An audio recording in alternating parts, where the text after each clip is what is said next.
부커상, 노벨문학상, 저항의 멜랑콜리. 이것은 단순한 줄거리 요약이 아니라 작가 서술자의 시선을 따라 작가 특유의 문장, 문체의 질감을 그대로 체험할 수 있는 마치 작품을 직접 읽는 듯한 문체 충실형 요약문입니다. 다만 아쉽게도 긴 문장은 유튜브 시청 사정상 되도록 짧게 끊었습니다. 라슬로 크라스나호르카이의 1989년 작품 저항의 멜랑콜리는 2015년 맨부커 인터내셔널상, 현 부커상 수상작이며 2025년 노벨문학상 수상에 영예를 안겨준 주요 작품 중 하나로 꼽힙니다. 소설은 헝가리의 한 작은 도시를 배경으로 질서와 혼돈, 인간 존재의 무력함과 불안을 탐구하는 소설입니다. 이야기는 서커스단의 등장으로 시작되는 도시의 혼란과 이를 지켜보는 주민들의 불안과 공포를 중심으로 전개됩니다. 소설 속 인물들은 각기 다른 방식으로 세상의 무질서에 대응합니다. 천진한 청년 발루슈카는 밤마다 별과 우주의 질서를 읊조리며 인간 세계의 혼란 속에서도 희망을 찾으려 하고, 한편 에스테르 부인은 세상을 통제하려는 강력한 의지로 질서를 세우려 하죠. 하지만 도시 전체는 점점 이상하고 불안정한 기운에 휩싸이며 사건들은 순식간에 폭동과 혼돈으로 치닫습니다. 작가 크라스나호르카이는 특유의 긴 문장과 반복적 서술을 통해 독자에게 끝없이 이어지는 공포와 긴장을 체험하게 하지요. 독자는 단순히 사건을 따라가는 것이 아니라 서사 자체의 호흡과 도시의 무기력한 공기를 함께 느끼게 됩니다. 결국 이 소설은 인간이 질서를 붙잡으려 애써도 세상의 근본적 혼란에서 벗어날 수 없다는 묵직한 불안과 우울을 남깁니다. 현실과 허구, 질서와 혼돈 사이에서 흔들리는 도시의 풍경 속에서 크라스나호르카이는 독자에게 인간 존재의 연약함과 세상의 냉혹함을 생생하게 보여줍니다. 자, 이제 본격적으로 저항의 멜랑콜리 줄거리를 요약해드리겠습니다. 잠깐 여기서 좋아요, 구독, 댓글 부탁드려요. 도시는 이미 오래전부터 멈춰 있었다. 누군가는 그것을 평화라 불렀지만 그 평화는 죽음과 다를 바 없었다. 겨울의 끝자락,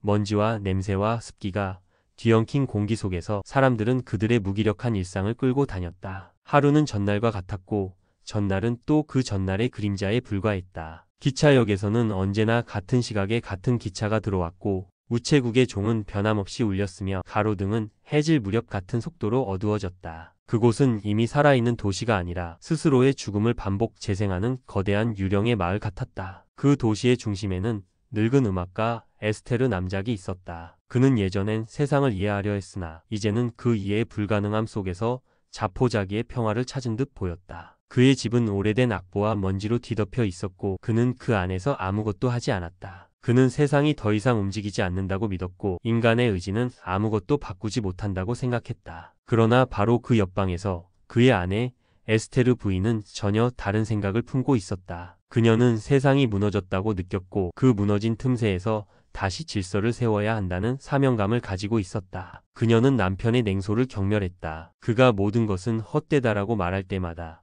그녀는 그 헛됨을 다스릴 방법을 생각했다. 그날 도시의 공기를 뒤흔드는 소문이 퍼졌다. 정체불명의 서커스단이 온다는 것이다. 그들은 거대한 마차 여러 대를 이끌고 오며 그중 한 마차에는 거대한 고래의 시체가 실려 있다고 했다. 아무도 그 고래가 어디서 왔는지 왜 이곳으로 오는지 몰랐다. 그러나 마을 사람들은 이미 그 이야기에 매혹되었다. 오랫동안 침묵만 이어지던 그들에겐 그것이 일종의 구원처럼 느껴졌던 것이다. 밤이 내릴 무렵 발루슈카가 역 근처의 좁은 골목을 걸어가고 있었다. 그는 세상에서 가장 순박한 인간 중 하나였다. 그는 현실을 이해하지 못했으나 세상의 움직임을 느끼는 법은 알고 있었다. 밤하늘의 별을 보며 그는 언제나 우주의 질서와 조화를 읊조렸다. 그의 말은 아무에게도 닿지 않았지만 그는 그것을 믿었다. 세상은 혼돈으로 가득 차 있어도 별은 여전히 자기 궤도를 돌고 있다는 것을. 그는 그것을 증명하듯 손끝으로 허공에 원을 그렸고 술집의 손님들은 그를 비웃었지만 잠시 동안은 그 비웃음조차 진심이 아니었다. 며칠 뒤 서커스단의 마차들이 안개 속에서 모습을 드러냈다. 사람들은 처음엔 믿지 않았다. 그러나 마차들이 천천히 시장 한복판으로 들어올 때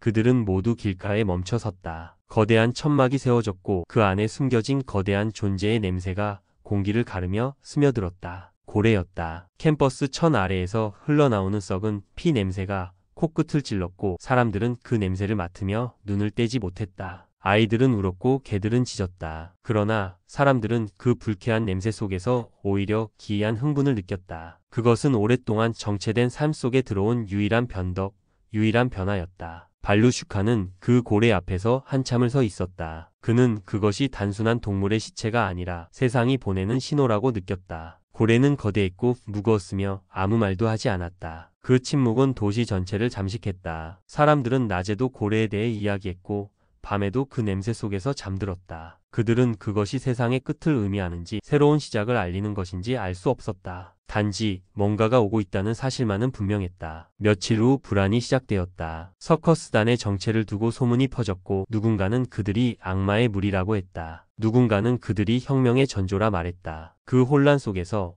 에스테르 부인은 그녀의 순간을 보았다. 도시의 지도자들이 우왕좌왕하는 사이 그녀는 조용히 그 자리를 대신했다. 사람들은 그녀의 단호함을 두려워했고 동시에 의지했다. 그녀는 말하였다. 질서가 필요하다. 그렇지 않으면 우리는 모두 사라질 것이다. 그 말은 거짓이 아니었다. 그러나 그 질서란 곧 그녀가 다스리는 세상이었다. 그러던 어느 밤 폭동이 터졌다. 술집에서 싸움이 시작되었고 이내 사람들은 거리로 쏟아져 나왔다. 누군가는 서커스단의 천막에 불을 질렀고 불길은 곧장 하늘로 치솟았다. 고래의 시체는 불길 속에서 끓어올랐고 피가 흘러내렸다. 도시는 순식간에 지옥이 되었다. 비명이 유리 깨지는 소리가 그리고 불타는 냄새가 뒤섞였다. 발루슈카는 혼란 속에서도 사람들을 붙잡으며 외쳤다. 별들이 제자리를 잃지 않는 한 우리는 무너지지 않아. 그러나 아무도 듣지 않았다. 그의 목소리는 불길 속에서 사라졌다. 다음 날 그는 정신병원 침대 위에서 깨어났다. 머리는 붕대로 감겨 있었고 창문 너머로 보이는 하늘은 낯설었다. 그는 여전히 별의 궤도를 손가락으로 그리며 중얼거렸다. 세상은 다시 질서를 되찾았다고 사람들은 말했지만 그 질서는 피와 불의 잔해 위에 세워진 죽은 질서였다. 폭동의 여파로 많은 이들이 사라졌고 도시의 중심에는 다시 에스테르 부인이 서 있었다. 그녀는 이제 완전한 통치자가 되었다. 사람들은 더 이상 그녀에게 질문하지 않았다. 그들은 피로했고 두려웠으며 그저 아무 일도 일어나지 않기를 바랐다. 그녀는 고요 속에서 웃었다. 그녀의 질서는 실현되었다. 모든 소리는 멈췄고 거리에는 아무도 말하지 않았다. 심지어 새들도 더 이상 울지 않았다. 그러나 병원의 한 구석, 낡은 침대 위에서 발루슈카는 여전히 별의 이름을 속삭였다. 그는 자신이 본 세상의 파괴를 이해하려 했다. 그의 머릿속에는 여전히 우주의 리듬이 있었다. 그는 믿었다. 언젠가 별들의 질서가 다시 세상을 비출 것이라고. 하지만 그 믿음은 이미 현실과 단절되어 있었다. 그가 바라보는 창문 밖의 세상은